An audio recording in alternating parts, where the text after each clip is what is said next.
Senhor esteja convosco. Proclamação do Evangelho de Jesus Cristo segundo João. Ao anoitecer daquele dia, o primeiro da semana, estando fechadas por medo dos judeus as portas do lugar onde os discípulos se encontravam, Jesus entrou e, pondo-se no meio deles, disse: "A paz esteja convosco." Depois dessas palavras, mostrou-lhes as mãos e o lado. Então os discípulos se alegraram por verem o Senhor. Novamente Jesus disse: "A paz esteja convosco. Como o Pai me enviou, também eu vos envio." E depois de ter dito isso, soprou sobre eles e disse: "Recebei o Espírito Santo. A quem perdoardes os pecados, eles lhes serão perdoados. A quem os não perdoardes, eles lhes serão retidos." Tomé, chamado Dídimo, que era um dos 12, não estava com eles quando Jesus veio. Os outros discípulos contaram-lhe depois: "Vimos o Senhor." Mas Tomé disse-lhes: "Se eu não vir a marca dos pregos em suas mãos, se eu não puser o dedo nas marcas dos pregos e não puser a mão no seu lado, não acreditarei." 8 dias depois, encontravam-se os discípulos, novamente reunidos em casa, e Tomé estava com eles. Estando fechadas as portas, Jesus entrou, pôs-se no meio deles e disse: "A paz esteja convosco." Depois disse a Tomé: "Põe o teu dedo aqui e olha as minhas mãos. Estende a tua mão e coloca-a no meu lado. E não sejas incrédulo, mas fiel." Tomé respondeu: "Meu Senhor e meu Deus." Jesus lhe disse: "Acreditaste porque me viste? Bem-aventurados os que creram sem terem visto." Jesus realizou muitos outros sinais diante dos discípulos que não estão escritos neste livro, mas estes foram escritos para que acrediteis que Jesus é o Cristo, o Filho de Deus, e para que, crendo, tenhais a vida em seu nome. Palavra da salvação. Ave Maria, cheia de graça, o Senhor é convosco.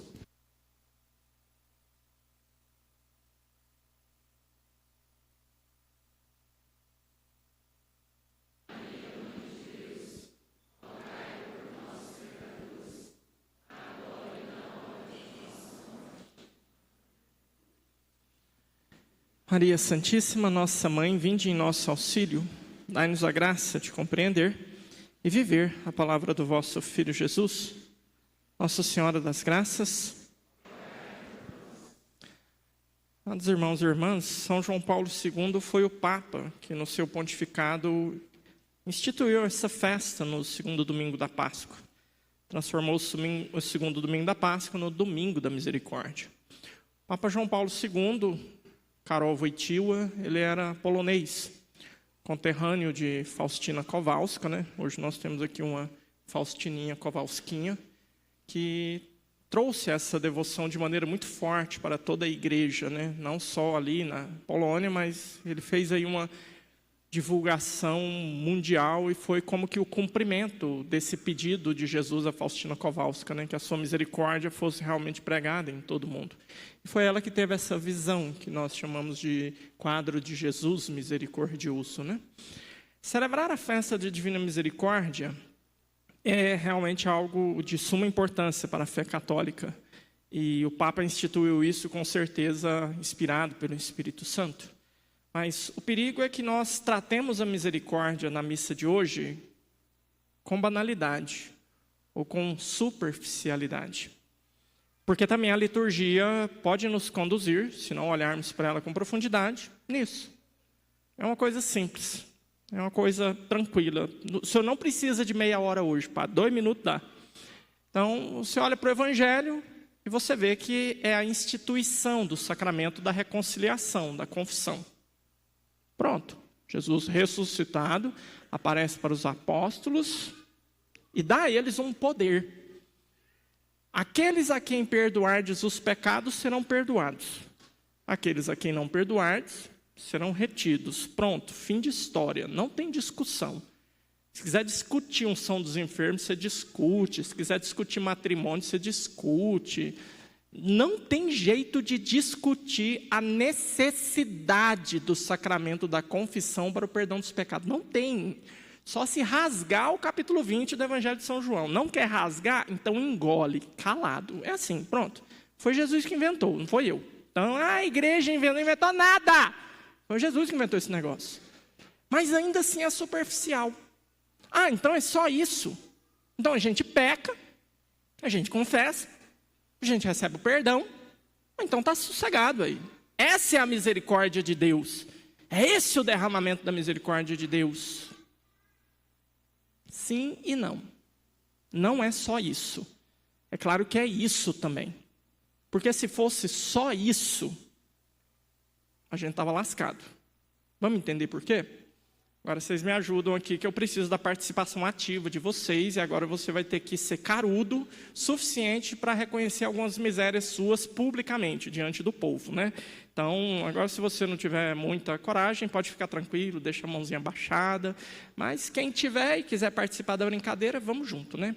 Quem aqui alguma vez na vida, só se tiver feito, se não fez, fica quieto. Quem aqui alguma vez na vida pecou? Nossa, até os meninos gritou ali, velho. Que isso? Menino também peca, viu? Vocês sabiam disso, né? Esse negócio, não, menino é santo, santo, santo, caramba. Bota dois juntos e põe um brinquedo na mão de um para você ver. 2 anos de idade e já sabe falar, meu. Paulada na cabeça do outro e toma o brinquedo. Não, peca, os bichinhos pequenos dá trabalho, tem que cuidar. Então, ok. Então, chegamos a uma conclusão óbvia aqui, que parece que não tem nenhuma imaculada aqui participando aqui na galera, né? Só no céu cuidando de nós e aqui do meu lado, aqui me acudindo, né? Então, todo mundo pecou. Beleza. Agora, quem aqui alguma vez na vida, depois de ter pecado, antes não vale, tem que ter depois, confessou alguma vez na vida? Beleza, baixa a mão. Quem que é santo, levanta a mão. Eu vou te dar uma bicuda, tá? Eu sei que você não é, mulher. Não me enrola, não. Não me engambela, não. Todo mundo aqui pecador. Mas quase todo mundo já passou na mão num sacerdote que disse... Ixi, eu não vou falar no Wilson, que você ficou meio bravo comigo. Vou aqui no David aqui. Então vou aqui de novo, então, bagunçar os cabelos. Então, né, recebeu a absolvição. Pá! Perdoou os pecados. O que adiantou? Aí, está tudo lascado de novo. Tudo cheio de pecado de novo. Se esse negócio resolvesse, eu confessar a vocês na Semana Santa e trancava essa porta aqui pro resto da vida. Cheguei aqui no domingo de Páscoa, missa 7 horas da manhã, meu amigo. Depois da vigília pascal. O caboclo chega em mim na cara dura, 10 para 7. Você ainda confessa hoje? Feio. Como assim? Hoje? É hoje. Beleza, bora. Então, assim, entendeu? Então, se a misericórdia for isso, só isso, então tem alguma coisa errada. Nós não estamos fazendo o negócio funcionar, porque se os pecados que nós cometemos são a realidade que mais vão nos impedir do céu, tem alguma coisa errada. Porque o processo não está funcionando. Porque a gente peca, a gente confessa, vai de novo.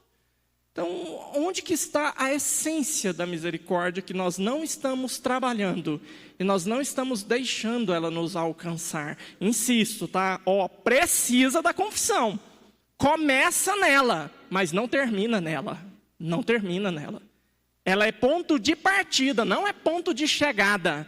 Então, o que falta para a gente aprofundar bem essa nossa celebração da misericórdia hoje? Quero que você pegue o seu jornalzinho e você vai ver que existe uma realidade que permeia todas as leituras de hoje.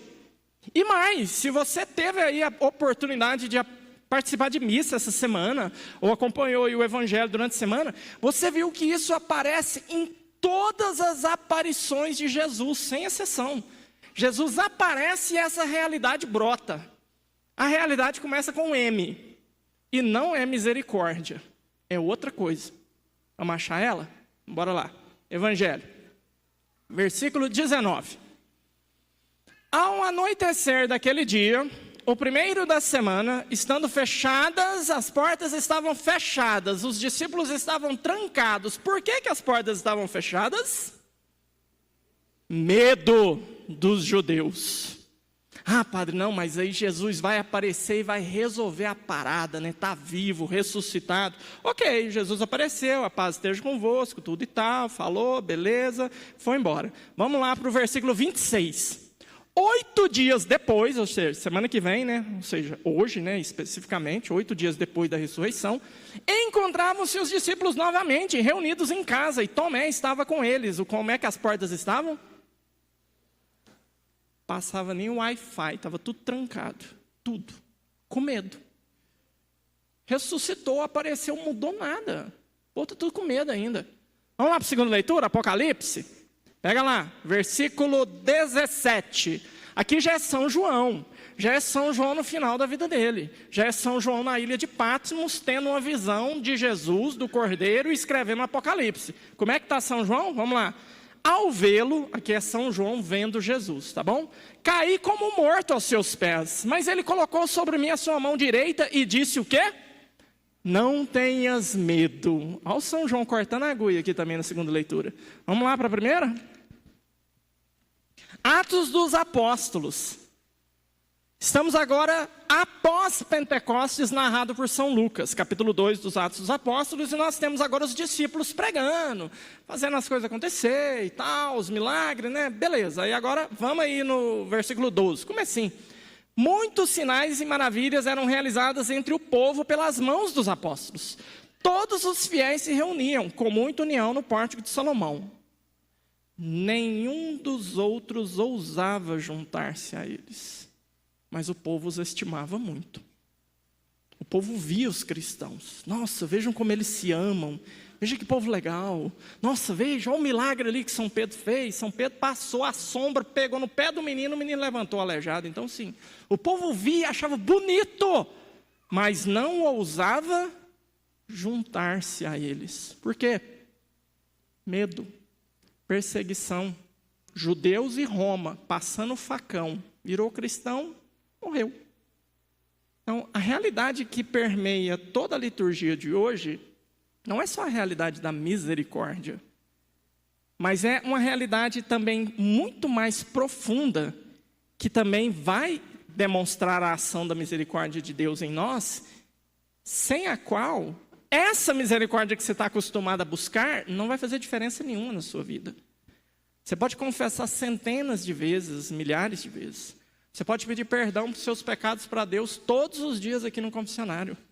Mas você precisa ter a coragem de olhar para dentro de você e reconhecer que também dentro de você, hoje, pode ser que hajam muitos medos. Medo de se comprometer. Medo de querer fazer parte daquilo que Cristo quer que você faça parte. Medo de abrir mão de algo que você já tem, que te convém, que é gostoso, que é agradável, que te satisfaz, que pode ser que você já estabeleceu como projeto de vida, mas medo de abrir mão dos seus pecados, porque você prefere o certo podre do que a graça duvidosa. Duvidosa porque talvez você nunca abraçou e nunca experimentou e não faz ideia do que é ser realmente de Deus. Então, o medo que os apóstolos experimentaram ali mesmo diante de Jesus, era o medo de ter de se comprometer. Era o medo de ter de amar à altura do amor dele. O medo que Tomé experimentou é o medo que deu forma à sua incredulidade. Não era uma incredulidade só de não querer acreditar, mas aquele medo de saber que se eu acreditar, cara, eu vou ter que passar por isso tudo de novo. Eu vi a Sexta-feira Santa, eu o vi morto, eu o vi machucado, e doeu pra caramba. E agora voltou para morrer de novo? Tomé não sabia que existia uma ressurreição para frente. Ele só tinha visto ressurreição para trás até então. Porque todo mundo que ele viu Jesus ressuscitado já estava fazendo hora extra e já estava com o óbito marcado para o segundo round, né? Lázaro mesmo, Jesus ressuscitou no capítulo 10. No capítulo 11, no finalzinho, o pessoal já estava falando, nós temos que matar o Lázaro também, porque tem muita gente acreditando. Vamos matar de novo o cara. Ué, mas como assim, ué? Então, se for Jesus voltar para morrer de novo, sofrer de novo, e em 2 velórios da mesma pessoa, dá licença, ninguém merece. E na primeira leitura nós vemos o medo também das pessoas, vendo o cristianismo acontecer, vendo os apóstolos fazerem o que eles estavam fazendo. Nossa, que bonito, que legal, que vida interessante. Para mim não, dou conto não. Eu adoro quando o povo fala assim, padre, eu não dou conto. Eu não dou conta de rezar. Padre, eu não consigo rezar, mas é difícil demais. Como não dou conta de rezar? Vai comigo. Ave Maria, repete comigo devagar. Cheia, pronto, deu conta. Não é que você não dá conta. Seja honesto. É que você não quer. É diferente.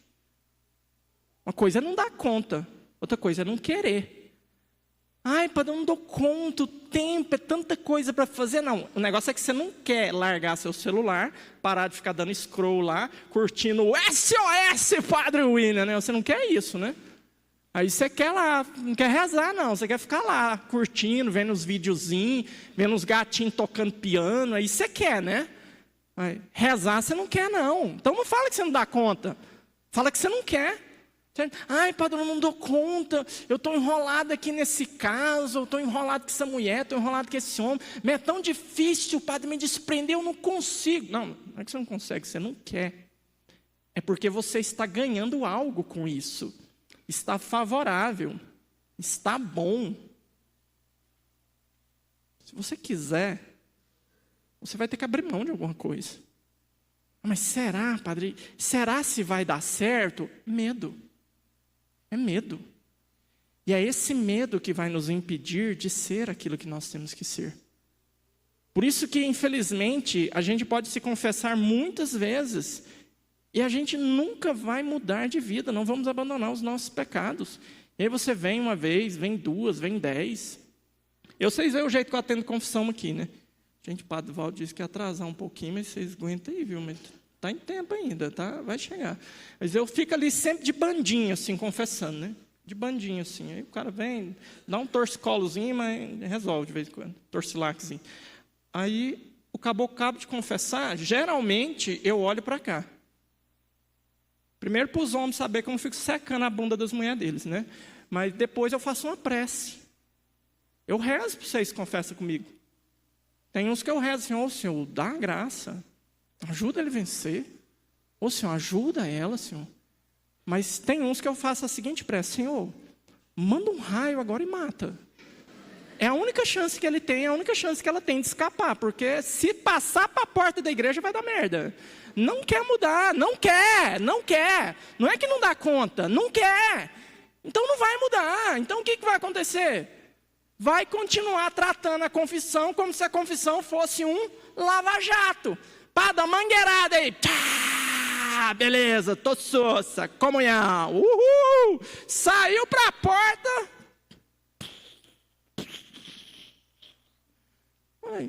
Não quer mudar, não quer. Então não vai mudar. Por quê? Porque é covarde. Porque tem medo. Porque não quer abrir mão. Porque não quer se comprometer. Porque não quer pagar o preço. Os apóstolos pagaram o preço. E pagaram o preço com o próprio sangue. Pagaram o preço com a própria vida.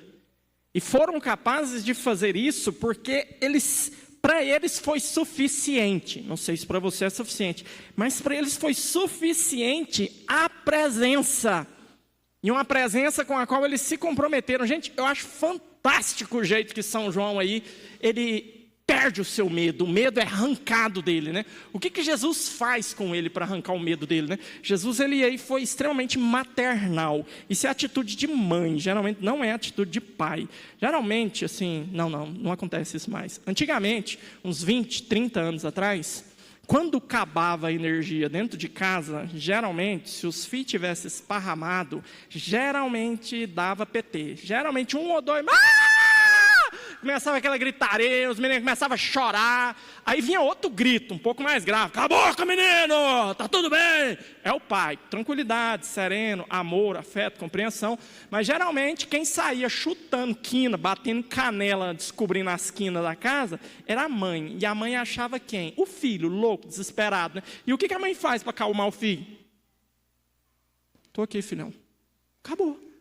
Aí o filho destranca tudo, relaxa. Ai, graças a Deus, minha mãe está aqui. Oh, beleza.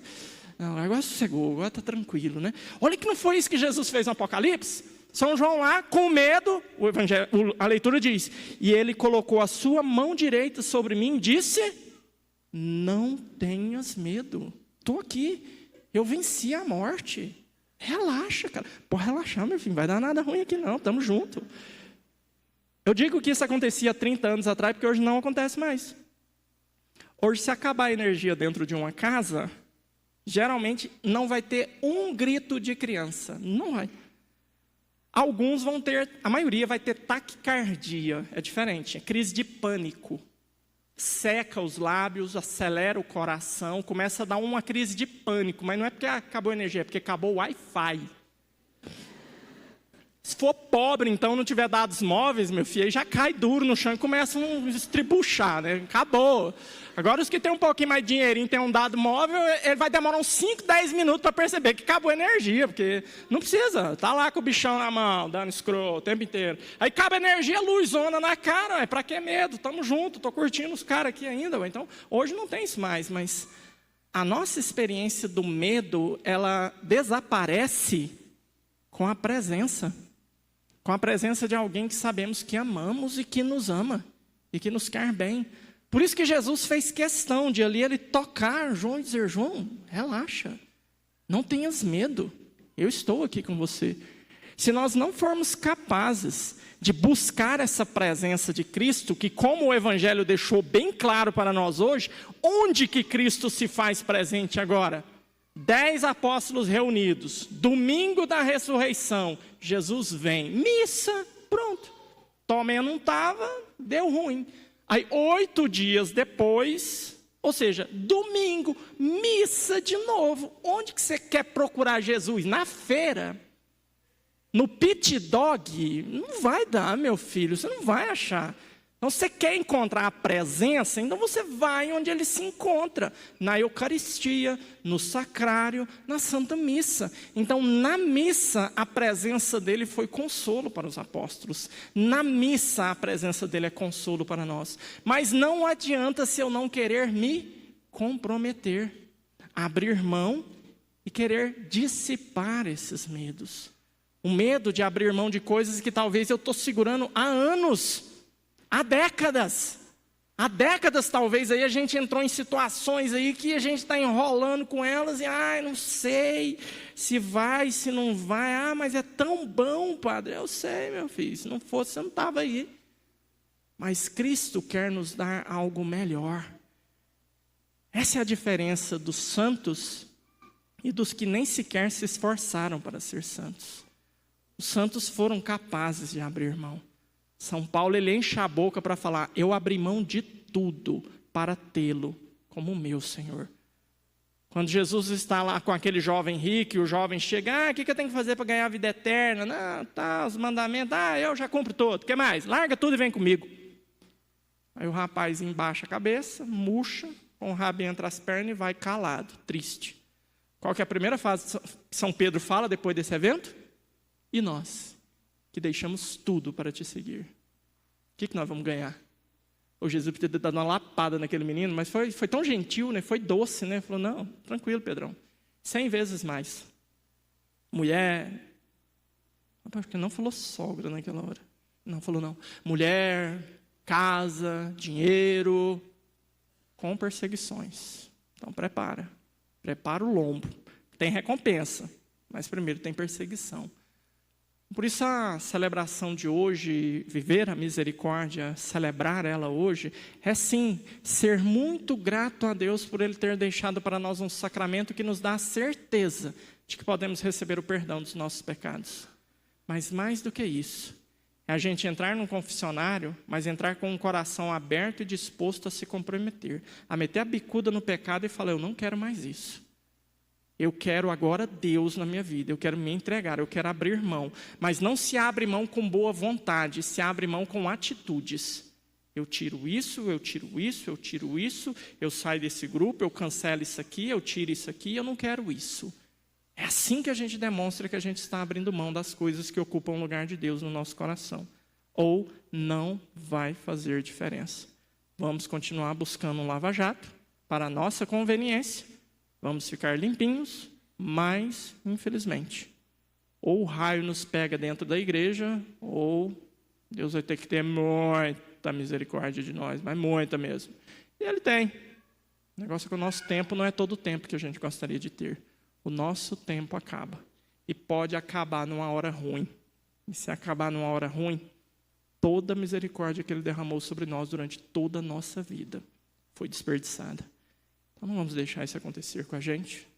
Vamos deixar isso acontecer porque simplesmente fomos negligentes em escolher Ele em detrimento do resto. Louvado seja nosso Senhor Jesus Cristo.